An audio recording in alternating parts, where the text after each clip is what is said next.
A grama da sua casa está lá que tem até índio. E você quer falar de eu que mando aqui. Quem fala eu que mando aqui já não manda há muito tempo.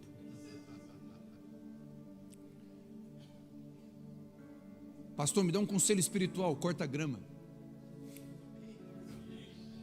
Ei, mistério. A verdadeira espiritualidade não é orar em línguas domingo, é guardar a língua na segunda. A nossa vida prática vai refletir a nossa espiritualidade. Porque espiritualidade não é exposta, espiritualidade é vivida, eu provo para você. O tripé da espiritualidade, Mateus capítulo 6, jejum, oração e esmola. Todas as três escondidas. Espiritualidade não é exposta, espiritualidade é vivida. Quem expõe espiritualidade, na verdade, esconde carnalidade. Amém. Boa noite. A paz do Senhor Jesus.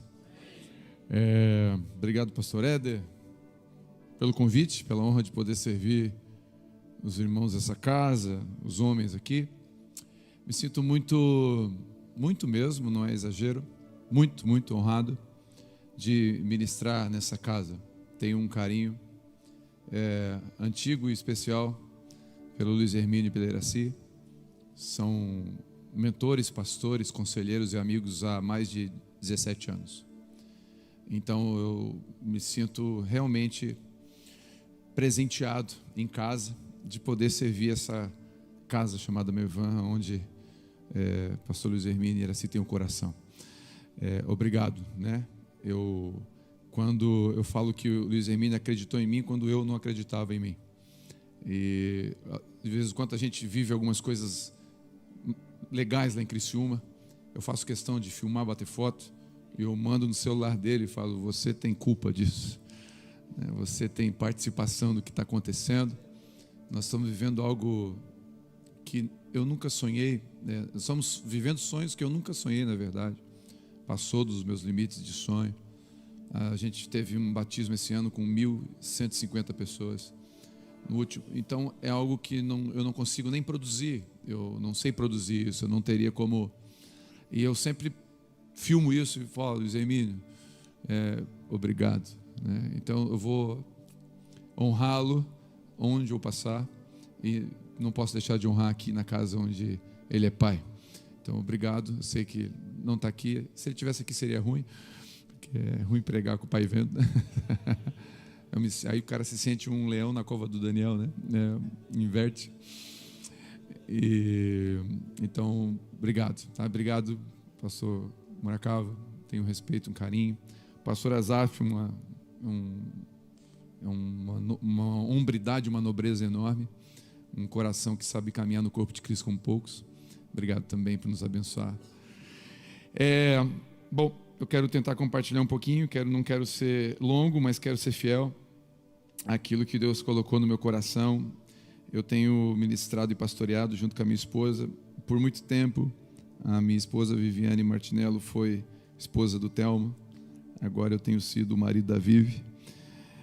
Ela ficou mais conhecida. E a gente pastoreia uma comunidade de fé em Criciúma chamada Abba, Pai. E é real que Deus não dá igreja para pastor, Deus dá pastor para a igreja. Então a igreja é de Jesus, a gente só é mordomo ali. Daqui a pouco a gente vai para o céu e outro assume e a gente segue, né? O Senhor não tem... Ninguém é insubstituível no reino de Deus, só Jesus é insubstituível. E nós somos muito felizes ali em Criciúma. E eu quero também parabenizar o pastor Éder pelo livro, né? Parabéns, o livro é um filho, é um legado que fica, e eu creio que muitas gerações na frente vão se posicionar corretamente. Eu tenho uma frase que eu sempre falo, que um homem posicionado corretamente pode mudar uma geração. Então, que mais homens posicionados se levantem através dessa ferramenta e desse livro, em nome. Nós oramos para que esse livro vá muito mais longe do que você pensa, em nome de Jesus. Te abençoamos com esse projeto e celebramos esse fruto. Bom, eu acredito que falar para homem é desafiador. A gente está ministrando com homens a cada 15 dias lá em Criciúma. É como garimpar ouro. você tira 1 tonelada de rejeito para 1 grama de ouro. É um trabalhão, mas quando você encontra num homem um coração, é a grama de ouro, tem um valor incrível, e não perde o valor, o tempo passa e ele vai ficando mais nobre, mais valioso, mas dá trabalho. O coração do homem tem muito rejeito e tem que tirar, e é um trabalho que vale a pena o resultado, mas ele é penoso, não no sentido de fardo pesado, porque o jugo de Jesus e o fardo de Jesus é leve e suave, mas no sentido de realmente dar trabalho, aquilo que o apóstolo Paulo escreve, de que muito trabalhou para os irmãos de Colossenses, muito trabalhou, é um trabalho que vai exigir da gente. E trabalhar com os homens é isso mesmo, você está pregando, dá a impressão que ninguém está ali, mas está todo mundo ali, porque ele não dá glória a Deus, o homem fica ali, observando, né? O máximo um aleluia, um pentecostal no meio que às vezes aparece. Você está falando, parece que ele não absorveu nada, mas ele está absorvendo. O homem, ele reage diferente, é uma linguagem diferente. E eu acredito muito que quando a gente consegue posicionar um homem, o reino de Deus avança muito, muito, muito mesmo. Por isso esse trabalho com os homens é muito importante. Deuteronômio 22:8 vai dizer que quando Deus... há uma instrução de construção, fala assim: quando você construir uma casa de mais de um andar, no segundo andar você deve construir, a partir do segundo andar, você deve construir um parapeito. É claro que é uma questão de segurança, né? Olha, Deus está preocupado até com a segurança. Deuteronômio 28. Olha que interessante, Jesus preocupado com as pessoas. Mas eu quero trazer isso para nós, para a nossa vida espiritual. Quando você subir e estiver num lugar mais alto, construa parapeitos. Construa proteção. Quanto mais alto o lugar, mais evidente, mais visível, mais proteção. Quando você tiver mais do que precisa, não construa um muro, construa uma mesa para pessoas sentarem perto de você. Quanto mais perto pessoas estiverem de você, mais protegido você está. Nós, como homens, temos uma tendência a se esconder. Uma tendência, enquanto a gente prospera, cresce em qualquer esfera, e prosperidade não precisa linkar só no dinheiro, deslinka do dinheiro, coloca na vida. Quando você prospera em qualquer coisa, coloca mais gente perto de você. Isso é protetivo. Então, construa parapeitos.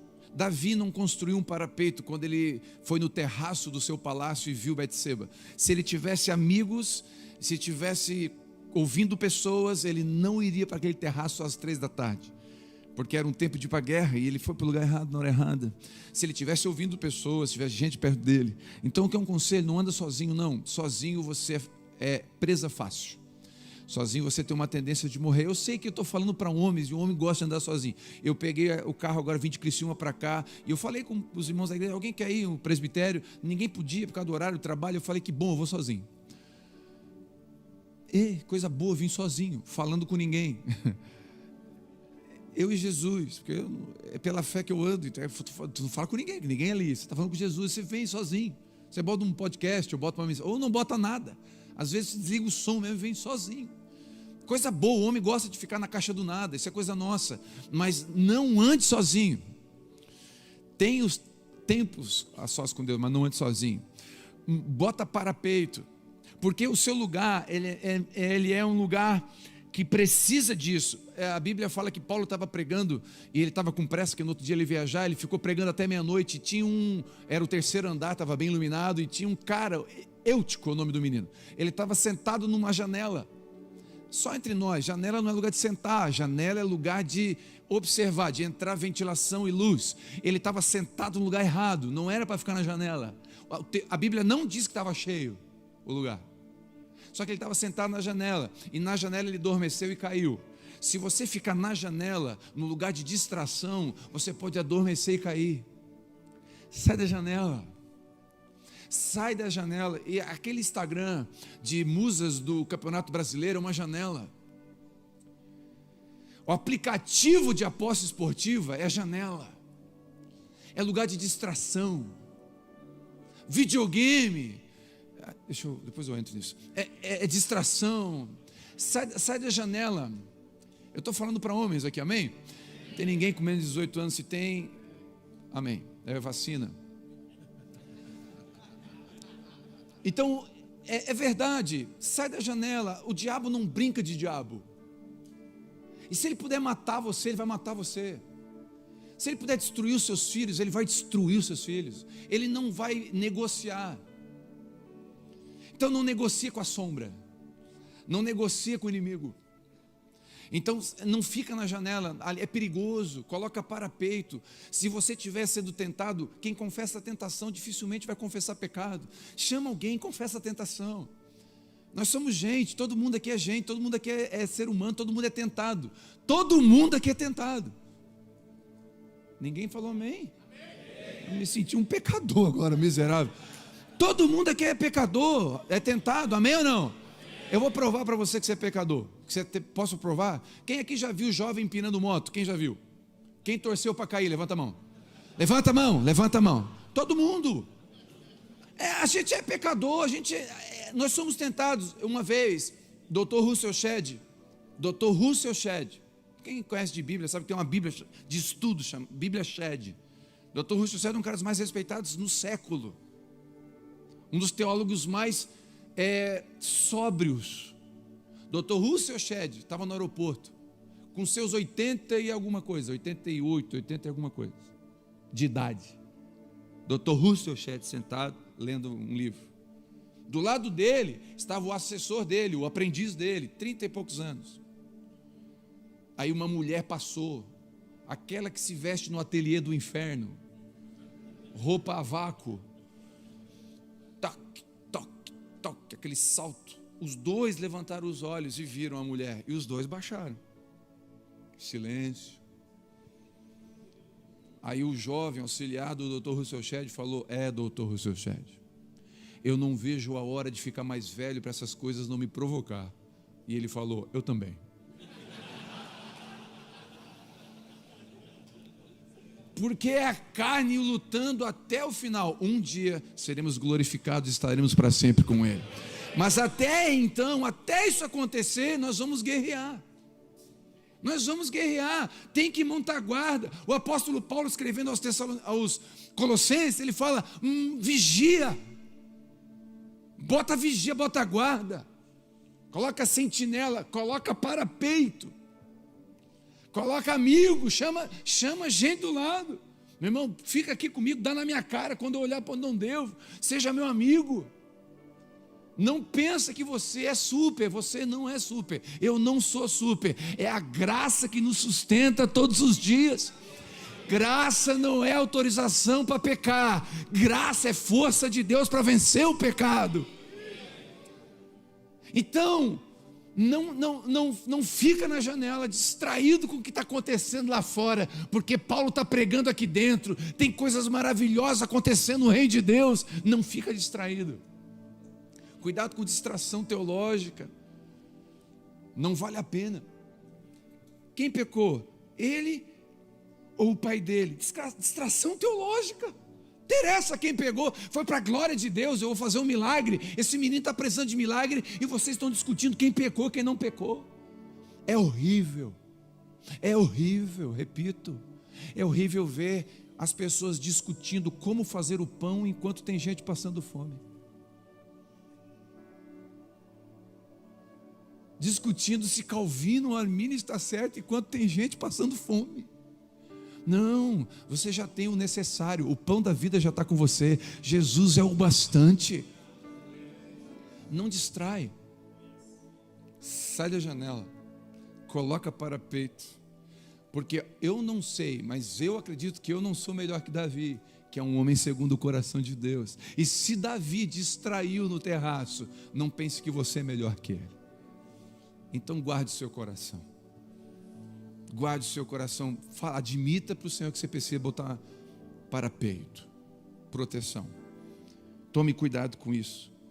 Até porque, homem, você que está aqui, não importa o nível, você é governo.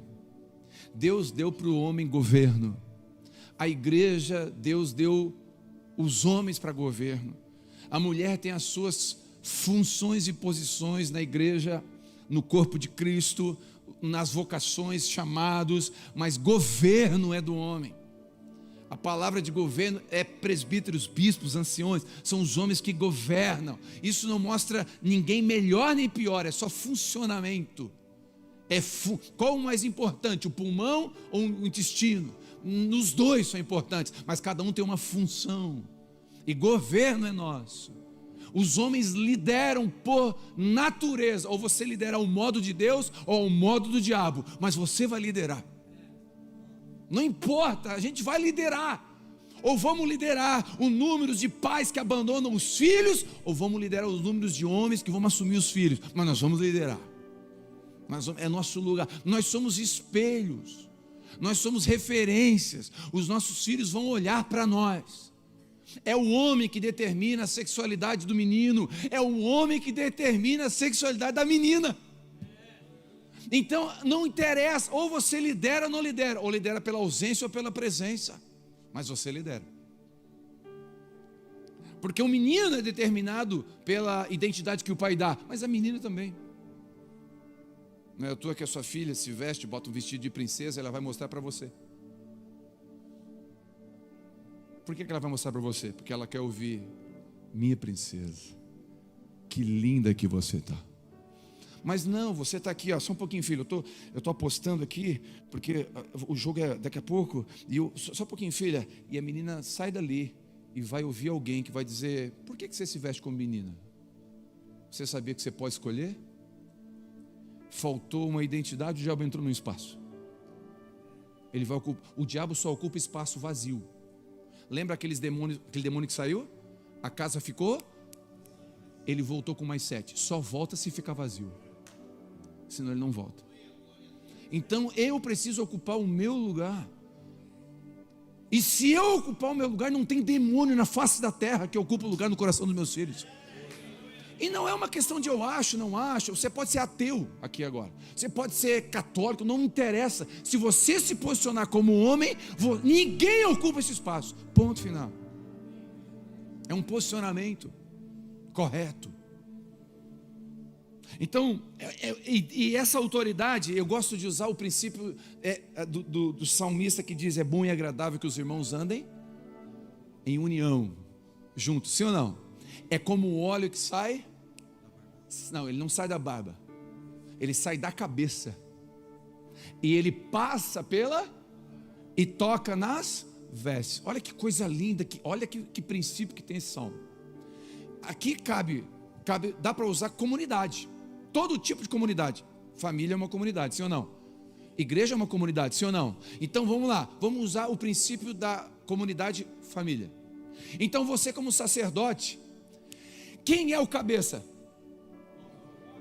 Quem é o cabeça da casa? E quem é o cabeça do homem? Cristo. Então o óleo, quando você se reúne como família, sai de onde? Do cabeça, que é Cristo. Então na sua família o óleo não sai de você, o óleo sai de Cristo, porque você tem por cabeça Cristo.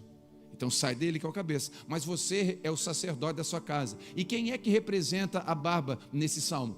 A barba de Arão, que representa toda a linhagem sacerdotal, sim ou não? Ok?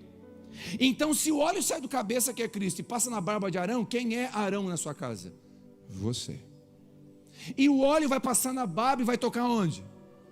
Na família, vai tocar em toda a casa, vai tocar nos seus filhos, vai tocar em tudo que envolve a sua casa, todas as áreas da sua casa, vai passar em você e depois toca neles. Se a barba tiver pornografia, se a barba tiver prostituição, o óleo suja e toca neles. Então o meu trabalho como sacerdote não é se preocupar com o óleo, quem derrama o óleo é ele. A minha preocupação é manter a barba limpa. A minha posição não é preparar um grande sermão para ministrar, é manter a barba limpa, para que ele passe por mim e o óleo que sai puro toque na minha família. Você pode observa isso. Agora vamos trazer para a realidade da igreja. Você observa pastores, eu não quero que você julgue ninguém, mas só observe. Observar fruto não é pecado. Posso ouvir um amém? Observar fruto não é pecado. Pecado é determinar juízo. Esse é o julgamento proibido. Porque onde fala que a ninguém julgueis, também diz que devemos observar o fruto. Então observar fruto não é pecado. Então observa um negócio. Observe igrejas e comunidades que você conhece que o pastor era adúltero e tinha amantes. O que pipoca na igreja? O que acontece de monte na igreja? Porque a barba está suja. O óleo passou por ele e tocou na igreja. Observa pastores financeiramente enrolados. A igreja financeiramente sofre com isso. Por quê? Tem um princípio atuando aqui. O princípio da barba. Então se eu posso orar o que for, se eu manter a barba suja, o óleo vai tocar nas minhas filhas e vai tocar na minha esposa. Se eu manter a barba limpa, o óleo por si só vai proteger e cuidar da minha casa. Porque o óleo tem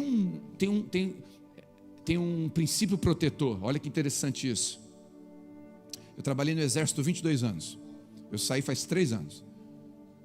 Eu fiz um concurso público em 98, estava no plano de carreira. Deus pediu a farda, eu entreguei. Eu não me aposentei, eu saí antes. Entreguei, saí com um abraço e uma estatueta.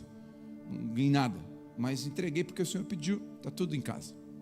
São os renúncias do processo do chamado, faz parte. E glória a Deus pelo privilégio de servir o reino de Deus.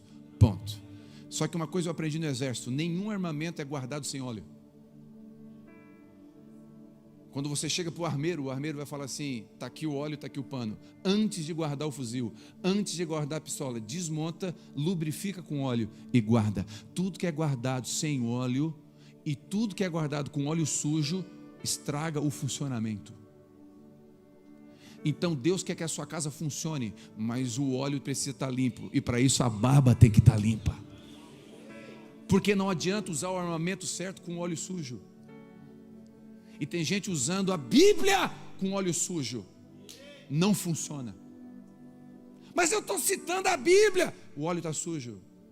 Sua vida não está falando.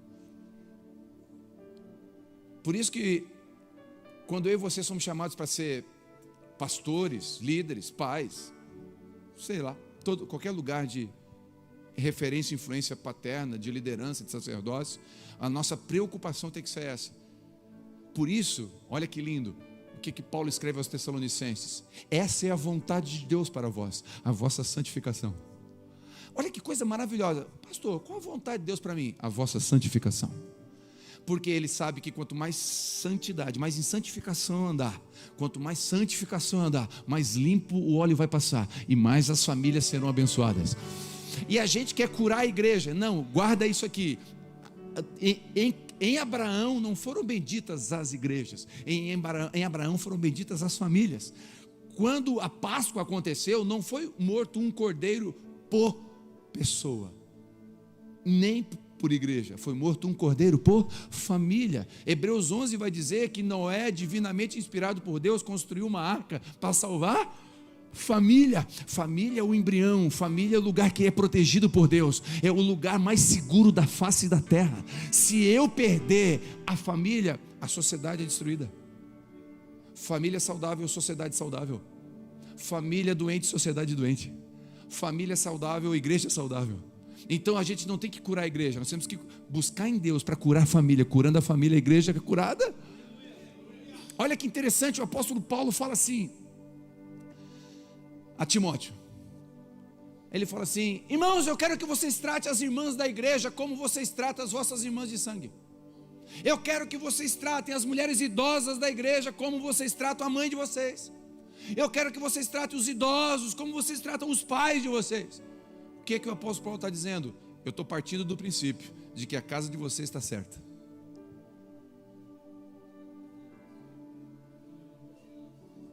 A igreja é um reflexo do que está em casa, não o contrário.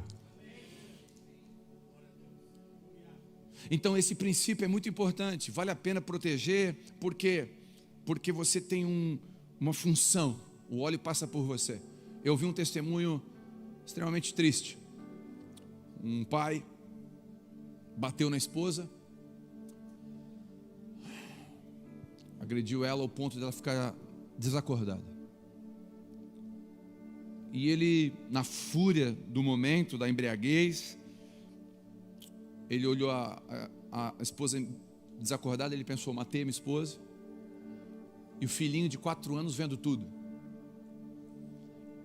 Ele pegou o filho de 4 anos no braço, foi para a janela do 10º andar do prédio, para pular com o menino no colo.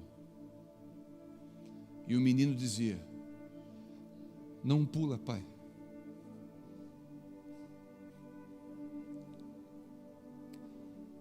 E o menino chorava e dizia: não pula, pai. E ele pulou. Morreu ele e o menino. Sabe o que isso me ensina? Não esquece que se você pular, seus filhos morrem também. Não pula do casamento. Não pula da sua esposa. Não pula do que Deus te chamou. Não sai fora, pai. Seu filho pode morrer com você. E você pode ter seguidores. Você pode ter sucesso. Mas se fracassar como pai, como sacerdote da casa, você já fracassou em tudo. Por isso é importante entender esse princípio da barba, o princípio da autoridade. A autoridade de Deus vem de pelo menos duas formas. A autoridade de Deus vem primeiro pela cicatriz. Tem uma frase de Luiz Hermínio, muito tempo ele fala, que a nossa autoridade, cicatrizes mostram que vencemos, diplomas mostram que aprendemos. E uma vez eu estava num salão com os 400 militares, todo mundo fardado. Quem já serviu sabe o que eu vou falar agora. Tinha 2 militares que iam palestrar. 2. Primeiro era um general de 4 estrelas. Para quem entende o que eu estou falando, é o top das galáxias. É o alto coturno. É o que mais manda. 4 estrelas é o último estágio. Depois dali só o ministro da defesa. Então o general de 4 estrelas ia dar uma palestra para uns 400 militares. Só que tinha outro cara que ia palestrar, um recruta.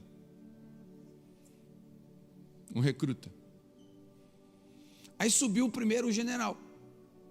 O general subiu. Quando o general subiu para falar, todo mundo fez silêncio, uma obediência, uma reverência. O general, afinal. Ok. Ele terminou de falar, desceu, subiu o recruta. Quando subiu o recruta, o silêncio dobrou. Só que era um recruta com 96 anos de idade, que lutou na Segunda Guerra Mundial. Naquele momento o Espírito Santo falou comigo: filho, quem tem autoridade nesse salão? Senhor, é o general. Filho, presta atenção, quem está com autoridade nesse lugar? Aí na hora eu percebi que era aquele recruta. E Deus falou para mim: filho, o general sabe tudo de guerra. O general sabe todas as estratégias de combate e defesa. O general estudou no Estado-Maior do Exército. O general conhece todas as bases de todas as 5 armas básicas do Exército.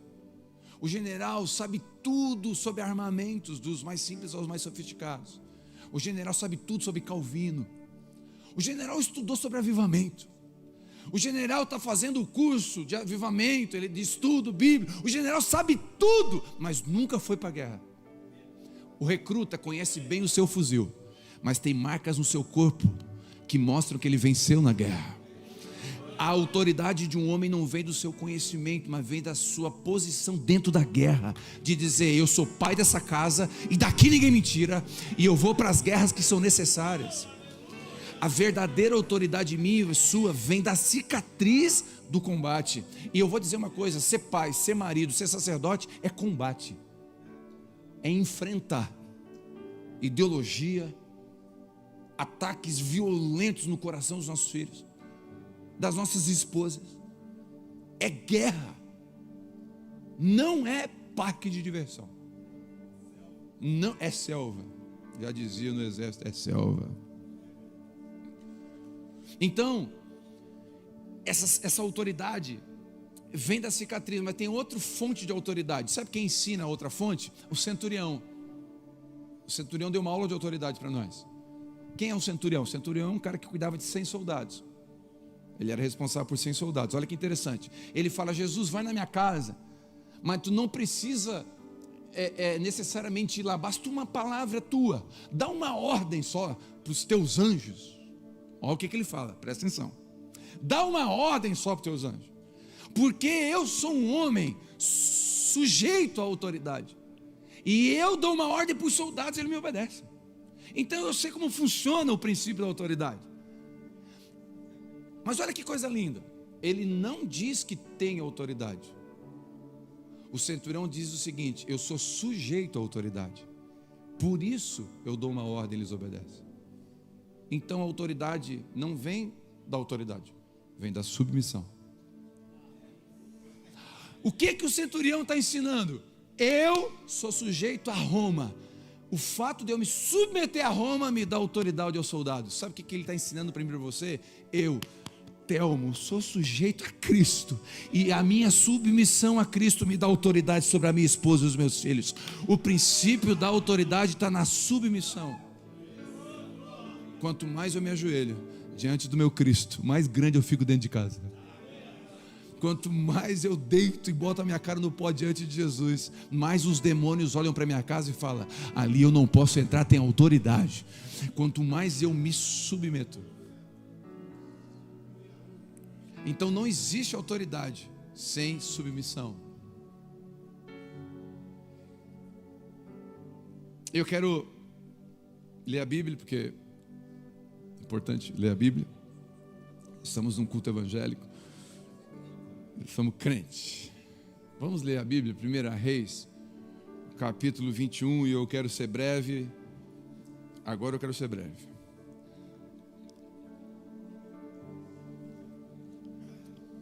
Abra comigo aí, por favor.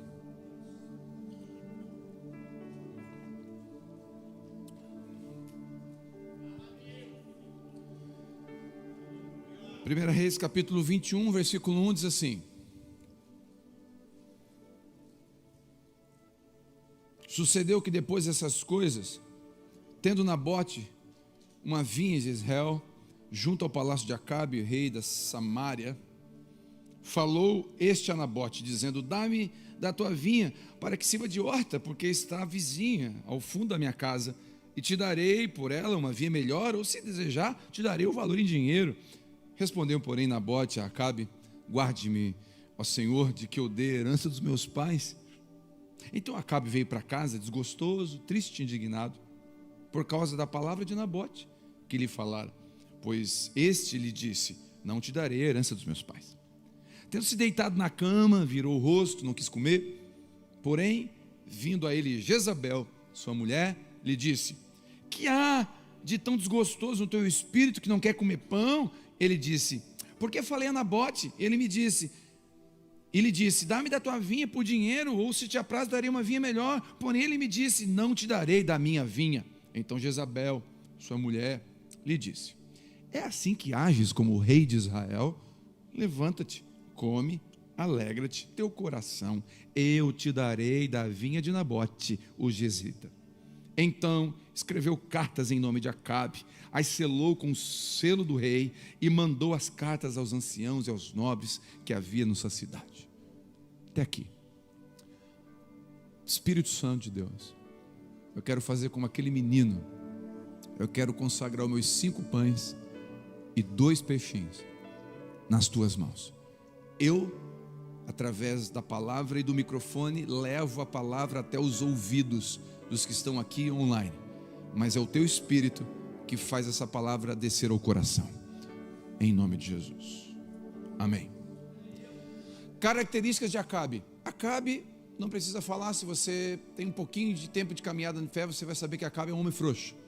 Acabe é um homem banana, é um homem fraco, um homem que permite uma mulher chamada Jezabel crescer. Bom, Jezabel só cresce num ambiente com homens fracos, e Jezabel não é necessariamente uma mulher. Jezabel é um espírito. Tem homens que são Jezabel, tem homens que atuam com esse espírito de domínio, controle e manipulação, mas eles só atuam em lugares fracos, em lugares que não tem homens posicionados, em lugares que não tem homens que assumem o seu sacerdócio, que não se posicionam corretamente. Então Jezabel se cria numa casa onde tem Acabe. Mas o que Acabe nos ensina? Porque a gente tem que usar de sabedoria e olhar para a história dos homens de Deus, que a Bíblia mesmo diz que elas ficaram como exemplo, como sombra, como caminho, setas no caminho para a gente caminhar. Então a história dos homens de Deus, Jesus, a Bíblia registrou todas as falhas dos homens de Deus. menos Jesus que não falhou. Todas ficaram registradas. Por quê? Por quê? Para que você pudéssemos ler as Escrituras e dizer, aqui eu não piso, porque aqui ele já pisou e aqui não é bom. Então é sábio da nossa parte ver o que alguns homens fizeram ou não fizeram, para a gente não repetir, ou repetir aquilo que é bom. Então Acabe, nesse texto, ele nos deixa claro, esse texto, algumas posturas de Acabe que nós não podemos ter. Posturas de meninos. É pecado ser menino? Não, desde que você tenha 7 anos de idade. É pecado ser menino? Não, desde que você tenha a idade de menino. Paulo diz, quando eu era menino, eu falava como? Claro, ele era menino. Eu pensava como? E agia como? Mas agora eu deixei de ser menino, eu larguei as coisas de menino. Ele está dizendo, está tudo bem jogar videogame 2 horas por dia, desde que tenha 7 anos de idade. E as tarefas estão feitas. Senão não está tudo bem, senão está errado. Passou o tempo, você não cresceu, é isso que ele está dizendo. Então Paulo está dizendo, eu queria dar uma coisa mais sólida, vocês ainda são meninos, ainda há briguinha entre vocês, há um negócio imaturo. Então olha que interessante, não tem problema ser menino. E Deus respeita a nossa infantilidade espiritual e natural. A idade, inclusive, é algo que o Senhor respeita. E Deus não vai exigir de nós nada além daquilo que nós podemos receber. E Ele vai nos liberar na medida do nosso crescimento. Eu tenho uma filha de 8 anos. Quantos acreditam e concordam comigo que por direito o meu carro é dela? Por herança, quem concorda comigo? Sim ou não? Sim, mas ela dirige?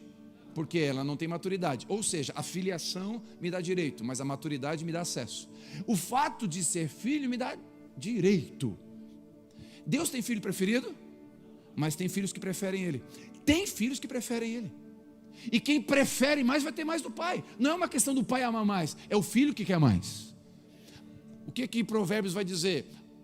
Eu amo os que me amam, mas aqueles que me buscam de madrugada me encontram. Olha quem está dizendo, que eu amo o que me ama, mas aquele que me busca vai me encontrar. Não só vai receber o amor, vai receber um encontro comigo.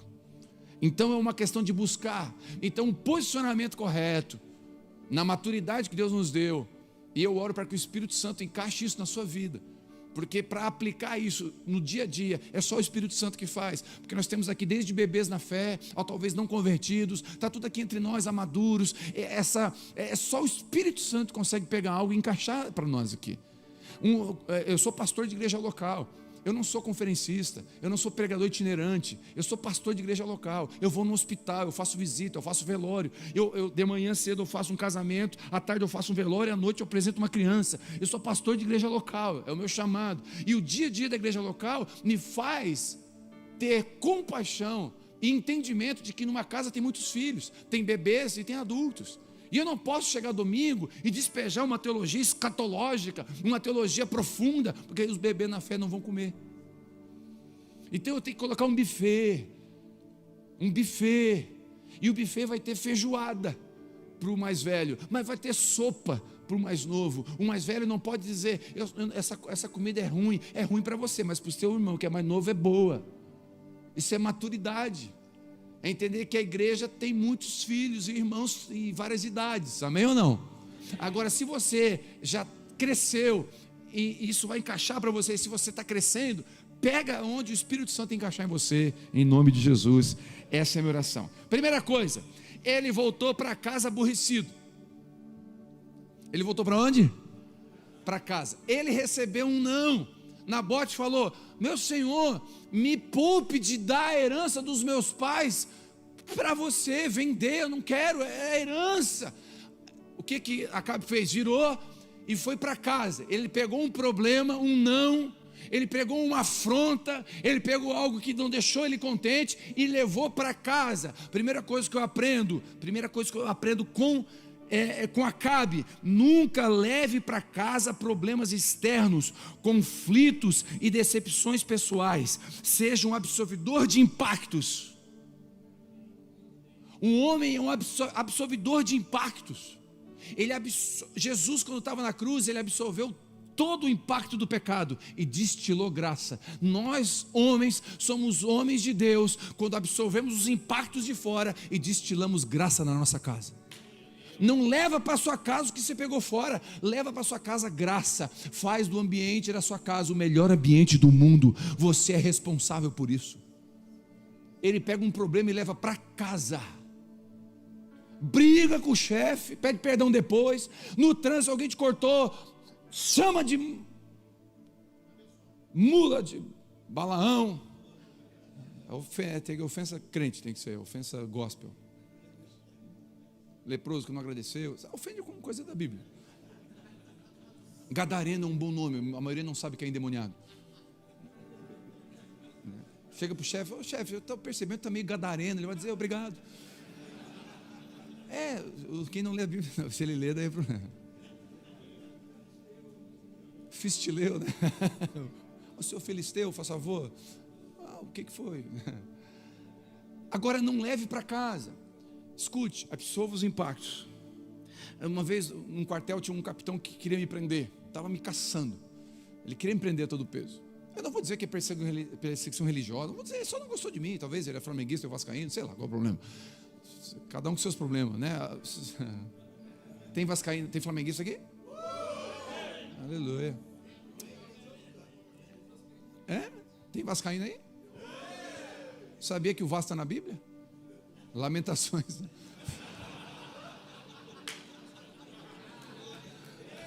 O Flamengo também está, hein? Juízes.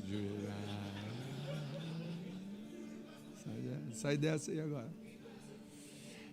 Aí o cara queria me prender a todo peso. Irmão, assim, de dar raiva. Teve uma vez que eu entrei na sala dele, dei um soco na mesa com a pistola. Falei, vamos resolver agora.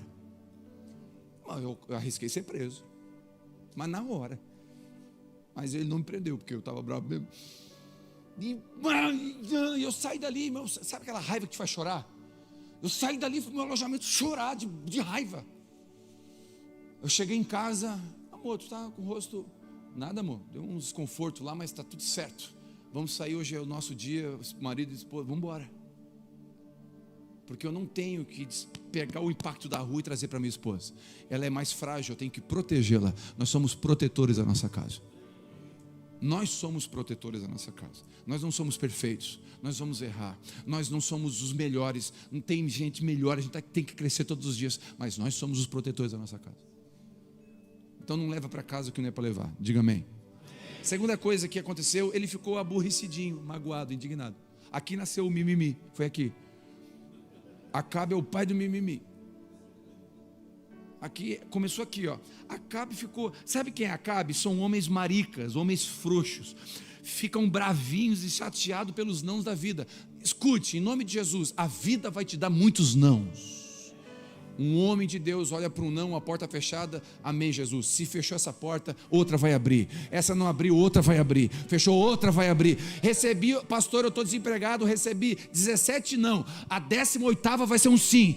Acorda de manhã, lava o teu rosto, toma um banho, dá um beijo na esposa, bota o currículo no bolso, levanta e fala, hoje o Senhor vai abrir uma porta para mim, e se não abrir hoje, vai abrir amanhã. Deus é comigo. Um homem de Deus sabe receber não. E não fica magoadinho. Pastor, eu queria tanto louvar na igreja. O líder do louvor falou que não. Ele vai dizer amém. Se não é, fechou a porta que Deus abre, ninguém fecha. A porta que Deus fecha, ninguém abre. E se não abriu a porta para mim aqui, é porque Deus tem porta em outro lugar. E Deus é Deus. Ponto. Faz parte receber não. A gente não pode mais corrigir os homens. Meu irmão, vem cá, está errado isso aqui. Ai, magoei, vou sair.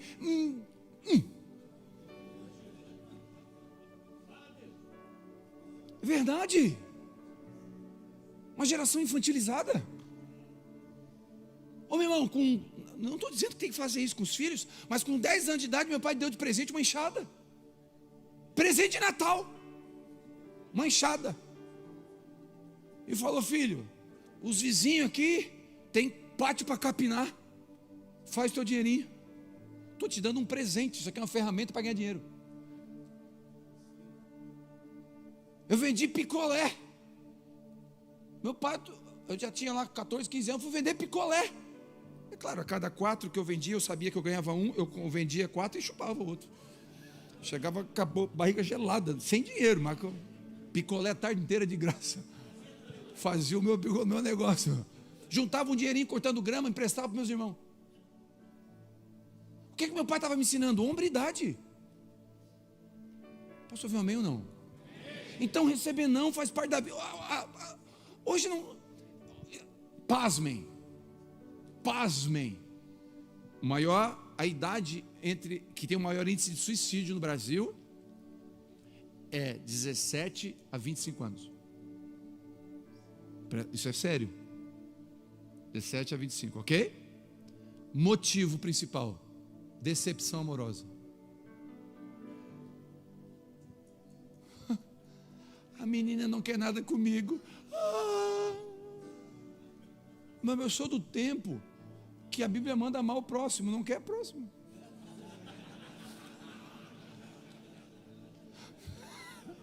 A fila, irmão, decepção amorosa. Ela não me quer. Meu querido, falta de identidade. Não me quer, tem quem quer. Para frente que eu ando. Vou chorar um doidinho e vou para frente.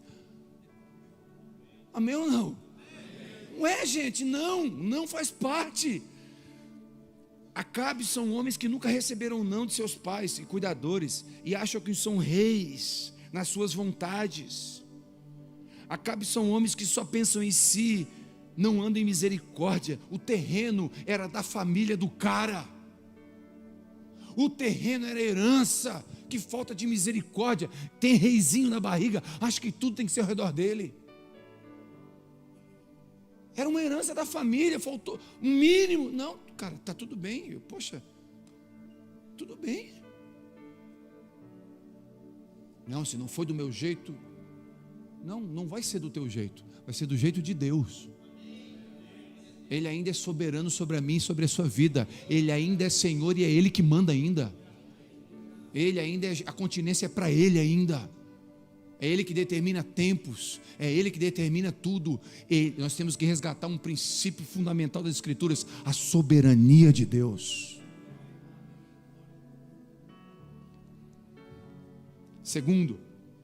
Terceiro, deitou na cama. Irmão, Acabe são homens acomodados, preguiçosos, sem diligência.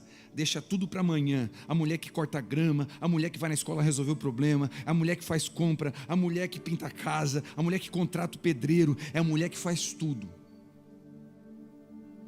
Acabe são homens preguiçosos, acomodados, sem diligência. A grama da sua casa está lá que tem até índio. E você quer falar de eu que mando aqui. Quem fala eu que mando aqui já não manda há muito tempo.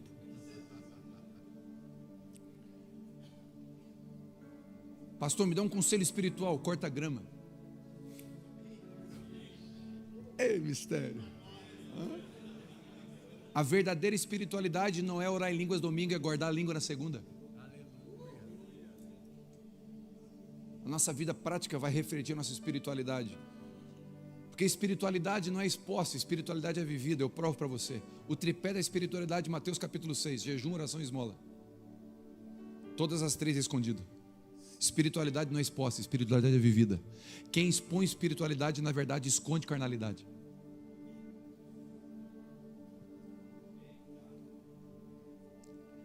A espiritualidade é vivida, sabe quando? Quando você chega no seu trabalho com diligência, no horário. Cumprir horário é ser espiritual. Cumprir palavra é ser espiritual. O Espírito Santo não vem para fazer cosquinha em nós para a gente rolar no chão. Ele veio para transformar o nosso caráter. Ele veio para convencer a gente do pecado, da justiça e do juízo. Pastor, significa que eu não posso cair e rolar? Não, está tudo bem, irmão. Eu sou pentecostal também, está tudo certo. Mas nós precisamos resgatar uma espiritualidade bíblica. É outro assunto, vamos lá.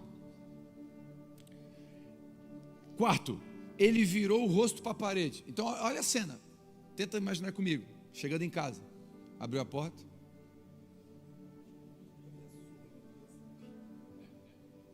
deitou de ladinho para a parede. Não, imaginou? Uma surra bem dada, um mango, como diz o gaúcho. Mas ele virou o rosto para a parede. Acabe são homens que não olham nos olhos do inimigo e não assumem suas posições, faz de conta que nada está acontecendo. Virar para a parede significa: não quero enxergar, não quero ver o que está acontecendo.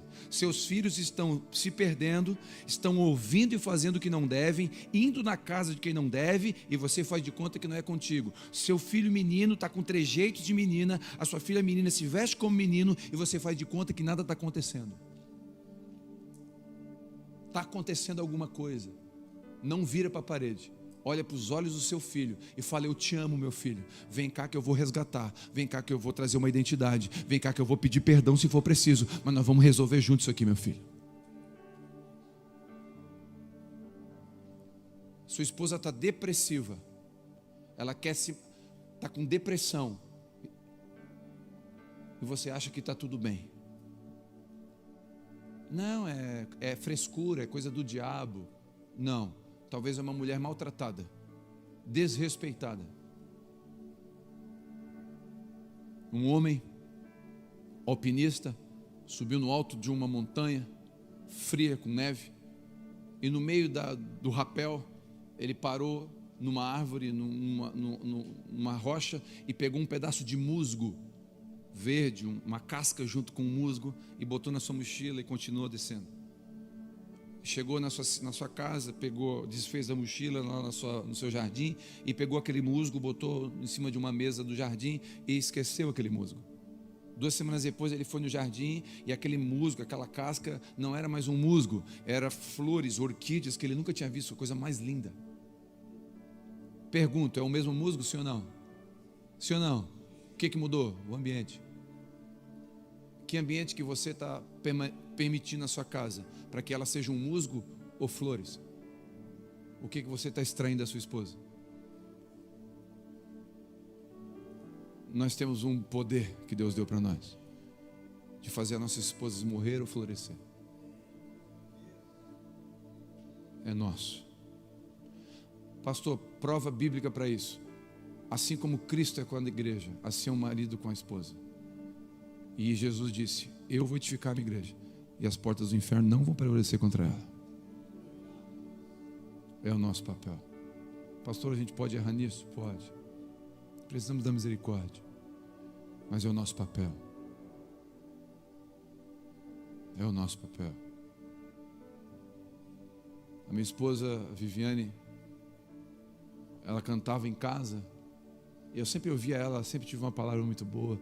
Ela tinha vergonha. A minha esposa é aquela tipo de pessoa que, quando eu apresentava o teatro na escola, o papel dela era de árvore. Ela nunca falava nada. Desmaiava se fosse falar. Eu falei: amor, eu queria que você cantasse, pregasse. Tu tem uma palavra. Não, nunca. Se fizer isso eu morro, eu não quero. No começo, 17 anos atrás. Um dia chegou num culto, faltou pessoas para orar, enquanto eu ia ungir com óleo as pessoas. Tinha a campanha de 7 semanas da vitória. Faz tempo isso. É bom deixar claro. Aí ela veio orar. Só que ela estava com a Vitória. Minha filha tem 19 anos. A Vitória estava no colo. 2 meses de nascimento. Então foi 19 anos atrás. E ela: não. Vem cá, amor. Preciso que você ore. Não. Ela veio, entregou a criança para alguém. Veio assim me olhando com aqueles olhos do tipo: morrerás. Após isso morrerás. Quem conhece esse olhar? Morrerás. Ela não fala nada, é o pior. É o pior. Em casa a gente conversa, é tortura. Resolve agora que você não em casa. E ela foi orar, e ela orou assim. Gente, por 7, 8 minutos ela orou assim: Deus abençoe esse povo, abençoe esse povo, abençoe esse povo, Senhor. Deus abençoe esse povo, abençoe esse povo todo o povo que está aqui. Abençoe esse povo, Senhor. Abençoe esse povo. Deus, abençoe esse povo, Senhor. Oh Deus, abençoe esse povo. Ela orou por 7 minutos: abençoe esse povo. Ela morreu da vergonha. Na hora que a gente entrou no carro, o vidro foi subindo, ela foi dando tchau. Enquanto o vidro subia, eu morria. Aos poucos. Ela olhou para mim e falou assim: eu vou te destruir, eu vou te matar. Tu acabou comigo. Eu morri da vergonha. Naquela hora, eu fui profeta na vida da minha esposa. Eu olhei para ela e falei assim: mas eu quero dizer uma coisa. Te prepara. Tu vai pregar para centenas e milhares de mulheres. Então, vai te acostumando. Porque eu estou vendo em você o que o seu pai não viu e não profetizou, mas eu vi. E se o teu pai nunca te encorajou, eu te encorajo. Você é uma mulher de Deus. Hoje, a cada 10 convites que eu recebo, ela recebe 1000.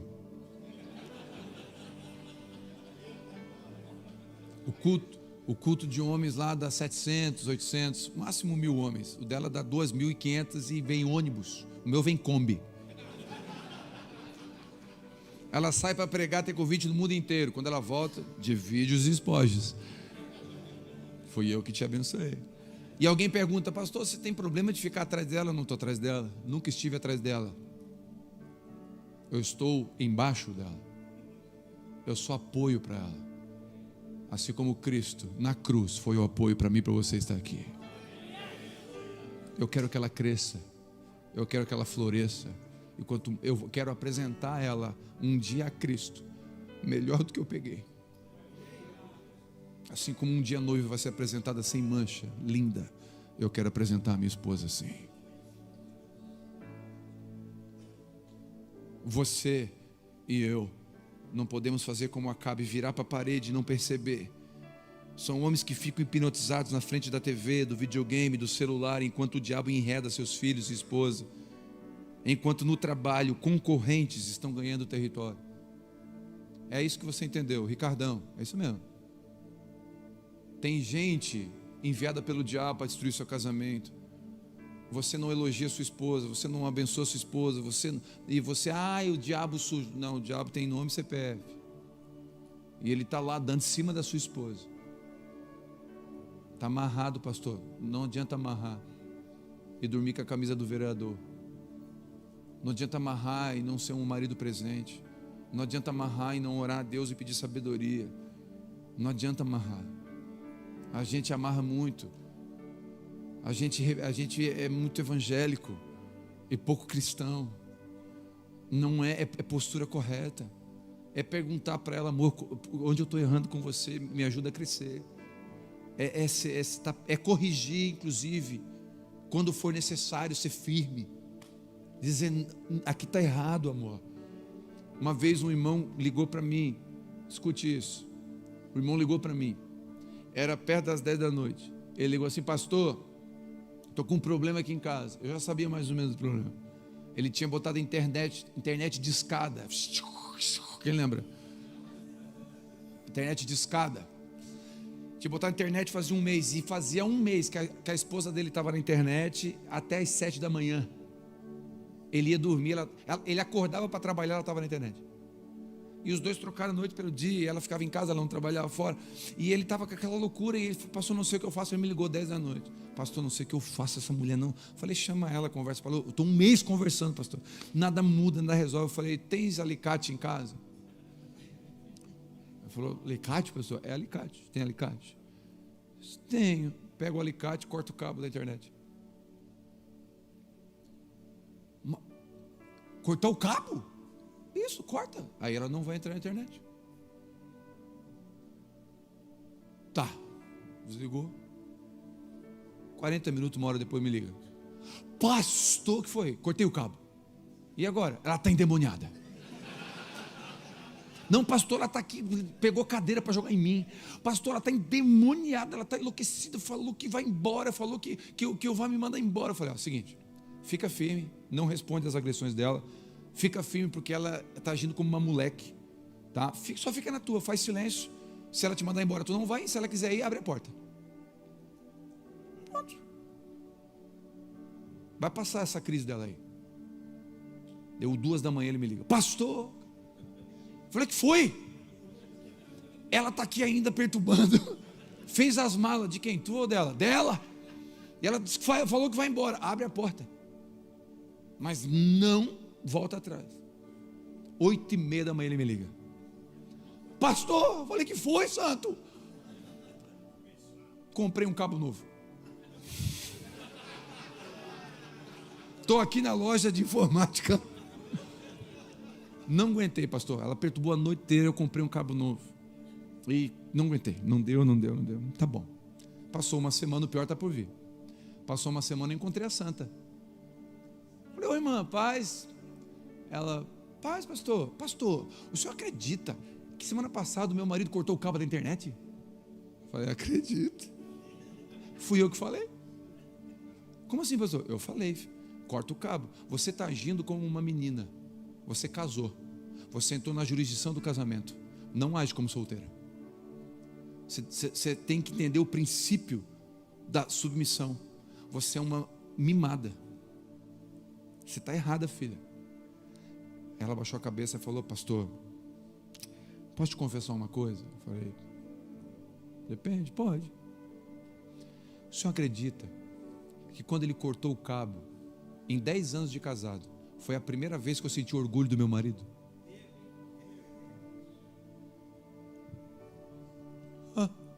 E eu falei, por que tu endemoniou? Foi mais forte do que eu. Foi um instinto, eu sapateei. Mas quando ele botou o cabo novo, eu falei, é um banana mesmo. Ela reconheceu um homem posicionado. Então, se for preciso, corta o cabo. Aleluia. Mas não liga para mim.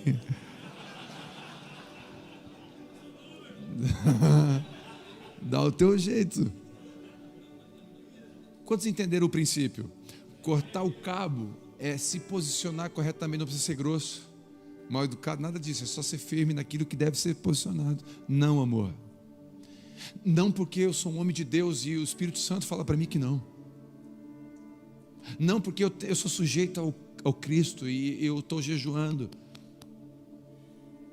Qual foi a última vez que você fez um jejum pela sua casa, para você ouvir o Espírito Santo, para cuidar bem da sua esposa e dos seus filhos? Não foi para conseguir um carro, porque jejum não é para conquistar coisa. O jejum bíblico, o fundamento do jejum é morte da carne, para a gente ficar sensível a ouvir o Espírito Santo. Esse é o princípio do jejum. Qual foi a última vez que você jejuou dizendo, Deus, me dá sabedoria para cuidar bem do presente que o Senhor me deu, chamado esposa, filhos, chamado ministério.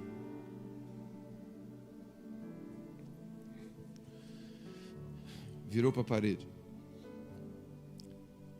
Olha que interessante, não precisa abrir. Gênesis 3 vai dizer que a Eva tomou do fruto, comeu e deu para o marido que estava na sua companhia. Onde é que Adão estava? Do lado. A serpente conversando com Eva. Vamos negociar, é mentira, Deus não falou isso. Falou sim, não falou. É Adão do lado. Olha que conversa interessante. Não fez nada. Era para pegar um facão e dar no pescoço da serpente. Era para cortar o negócio. Era para se posicionar corretamente. Não, Adão estava ali, ouviu tudo, não fez nada. Não podemos ser omissos no que estamos vendo. Não podemos fazer de conta que não está acontecendo. Nós precisamos ser homens que resolvem conflitos. Precisamos ser homens que confrontam o pecado, corrijam os filhos, corrijam a esposa. Não podemos fugir dos confrontos. Confronto faz parte. Confronto faz parte. Muitos de nós estamos entrando em confrontos que não era para entrar e deixamos os confrontos a nossa responsabilidade. Deixa eu entrar num ponto aqui. Tem gente, irmãos, que acorda às 5h47 da manhã. Não precisa dizer que você sabe o que eu estou falando. Porque tem um influencer, um coach, um negócio que o cara dele está falando, ele vai dar chaves, códigos que vão destravar você.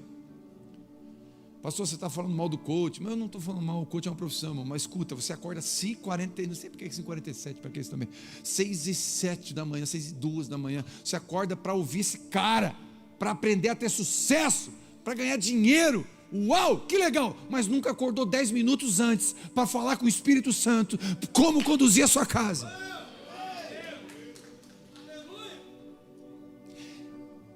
Vai no YouTube e acompanha pessoas influentes, para como ganhar dinheiro no aplicativo esportivo, aquele aplicativo de aposta, mas não fica 10 minutos lendo a Bíblia para perguntar para Deus como ter sucesso naquilo que tem que ter sucesso. E deixa eu dar um passinho à frente. Aplicativo de aposta de esportivo é pecado. Foge do princípio de Gênesis: ganharás o pão com o suor do seu rosto. Pirâmide é pecado.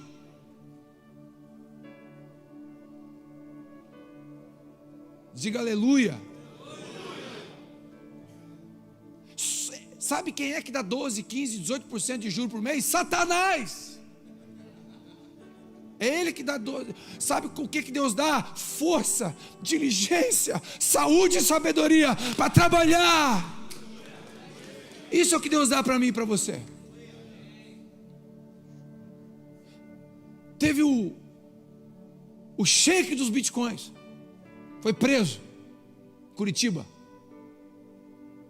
80% dos clientes dele eram evangélicos, e metade era pastor, que colocou dinheiro da igreja em bitcoins. Ele está preso, faliu, levou dinheiro de todo mundo. Sabe por quê? Porque Satanás sempre tem isca, e uma delas é a ganância. Cuidado para as propostas não te roubar do propósito. Tenha sobriedade, falta sobriedade para nós nesses dias. Não saia apertando a mão de todo mundo. Não senta na mesa de todo mundo. Escolha as mesas que você come, escolha as mãos que você aperta. Eu sou pastor de igreja local. Não é qualquer pastor que prega onde eu sou pastor. Porque antes de eu botar um cara que tem conhecimento, eloquência ou seguidores, eu tenho que conhecer a barba dele, para ver se não vai sujar a igreja.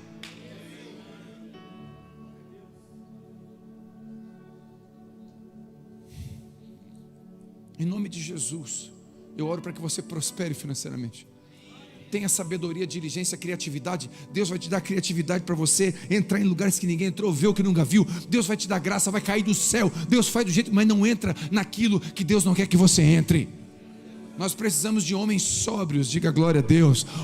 Homens equilibrados, que vão orar ao Espírito Santo. E o Espírito Santo vai dizer: não entra aí, isso não é meu. Essa porta não fui eu que abri. Fica na meia água, fica no carrinho popular, fica onde você está, mas com dignidade, sem dever nada para ninguém. Diga amém.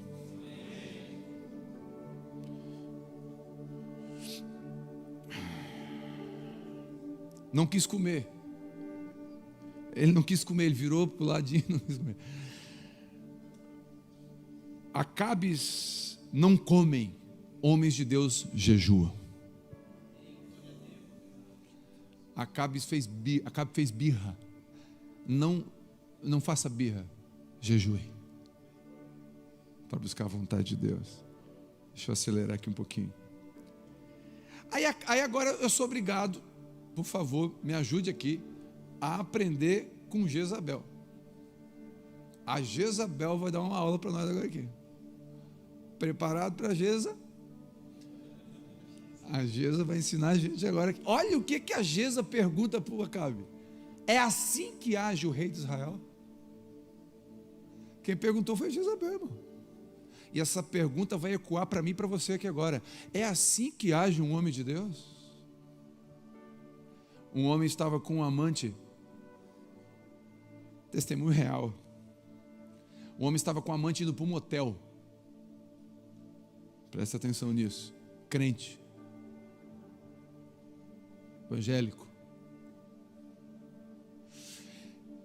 A amante desceu antes dele, lá no motel. E quando ela desceu, ele foi arrumar alguma coisa e ele demorou para descer. Ela virou para ele: bora, homem de Deus. Quando ela falou assim, estourou dentro do coração dele: eu sou um homem de Deus. Eu sou um homem de Deus. Aqui não é meu lugar. Essa não é minha esposa.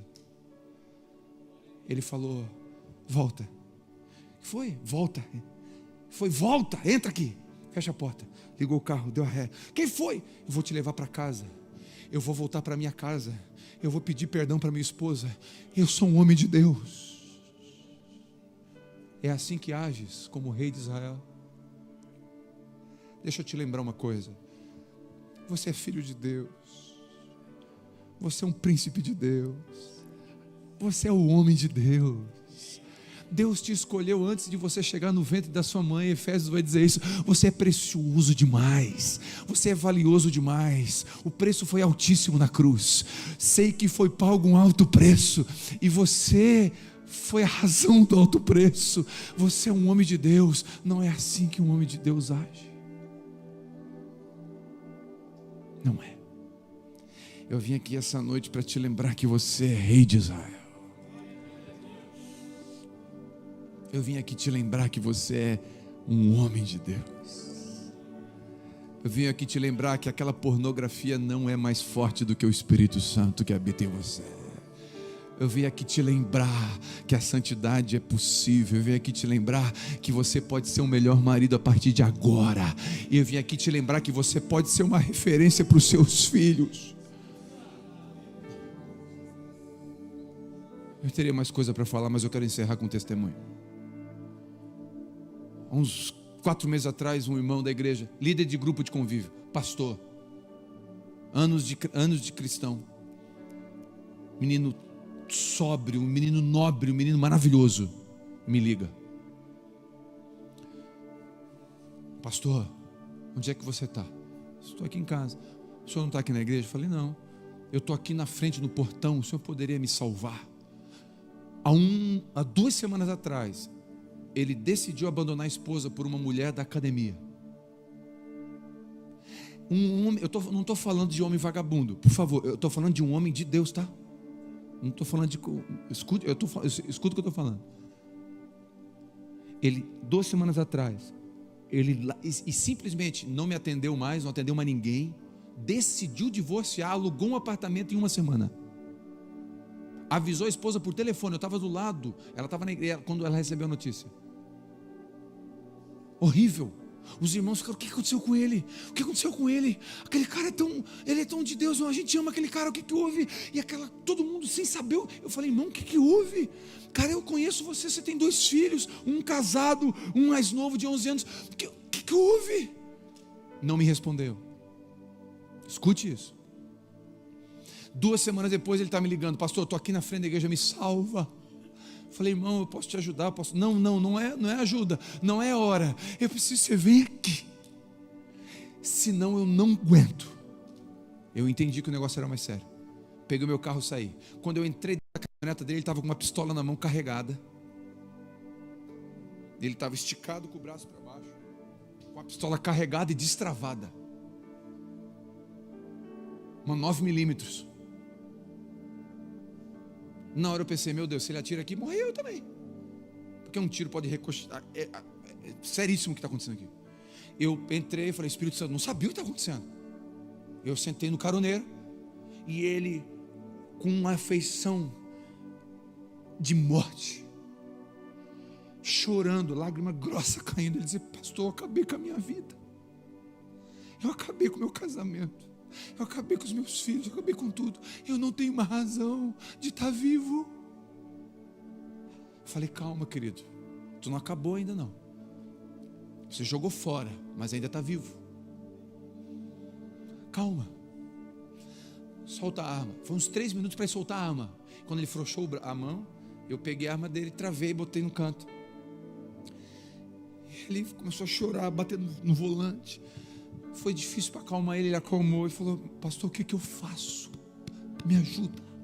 Falei: você tem que voltar ao caminho que você fez. Você vai... Onde é que está a tua amante? Está lá no apartamento. Eu briguei com ela, não quero mais saber dela, eu não sei o que eu faço. Vai lá no teu apartamento buscar as tuas roupas. Tem alguma coisa para buscar? Eu tenho outra arma lá. Eu falei: busca o que é teu. Vai lá e diz para ela que tu vai voltar para tua casa. Mas é a minha família. A tua família eu vou na frente. Deixa que eu vou lá falar com a tua esposa. Eu vou antes. Eu vou tentar preparar o caminho. Liguei para a esposa dele: eu estou indo aí. Por quê? Eu estou indo aí, me recebe. Eu fui na frente e ele foi lá acabar com tudo.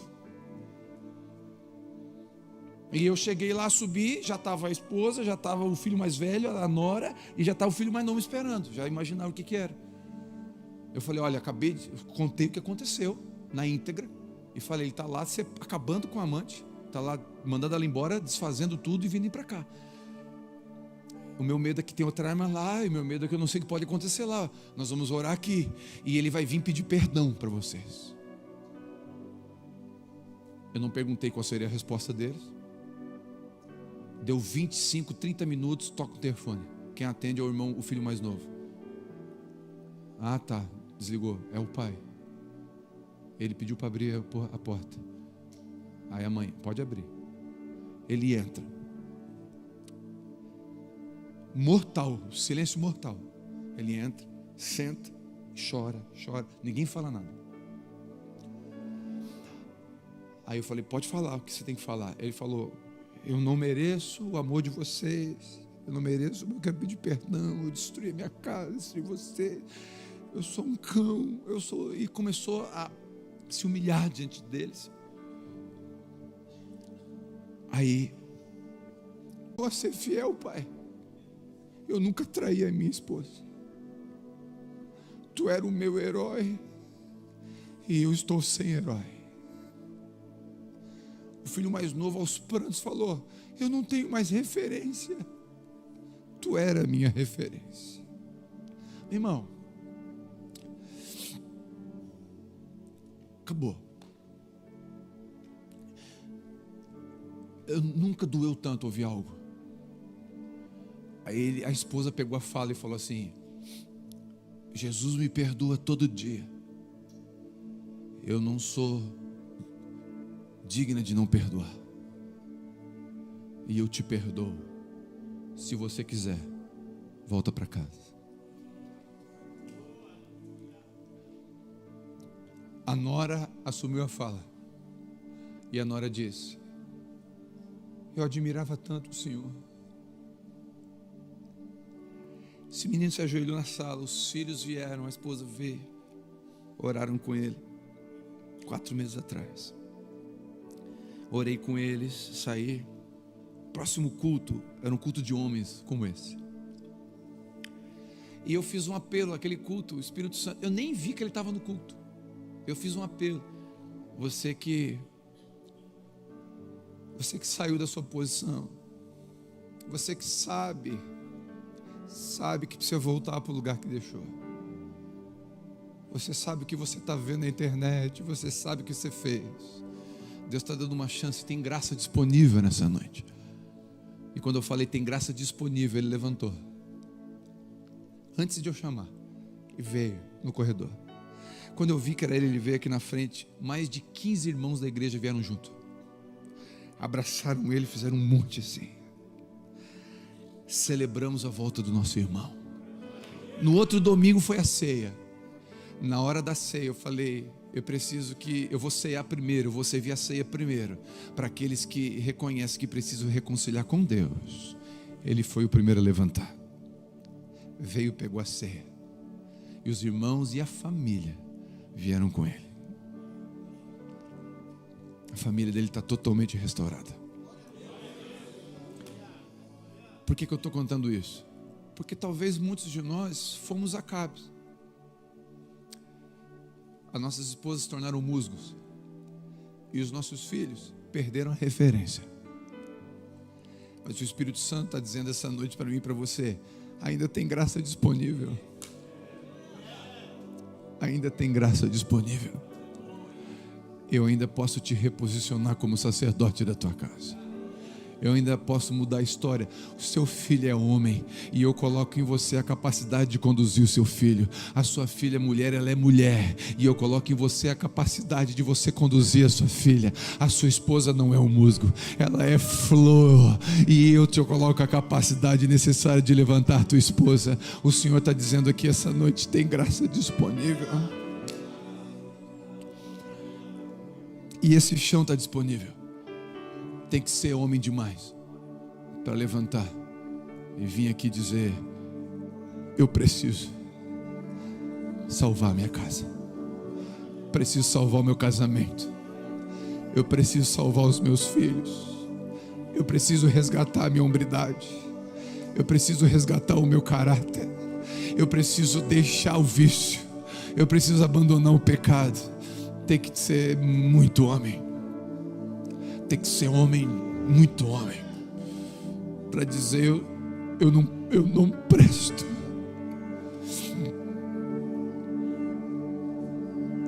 Tem que ser muito homem. Tem uma graça disponível aqui.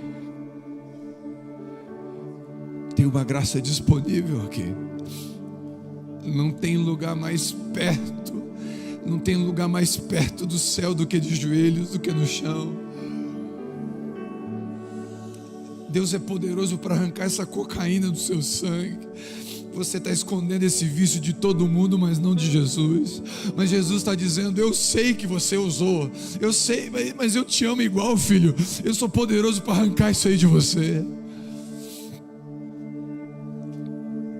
Você está viciado em pornografia, você está viciado, você está com um amante, mas eu quero te dizer, não precisa ouvir dela, ouve de mim. Homem de Deus, é assim que age um homem de Deus. Homem de Deus, não é assim, não. Eu não te chamei para agir assim. Eu não te chamei para agir assim.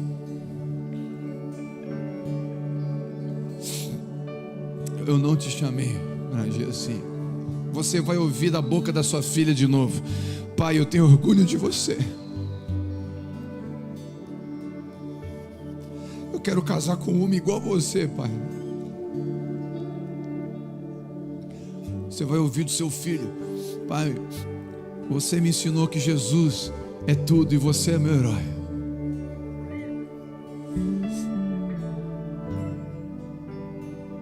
Tem graça disponível. Tem graça disponível.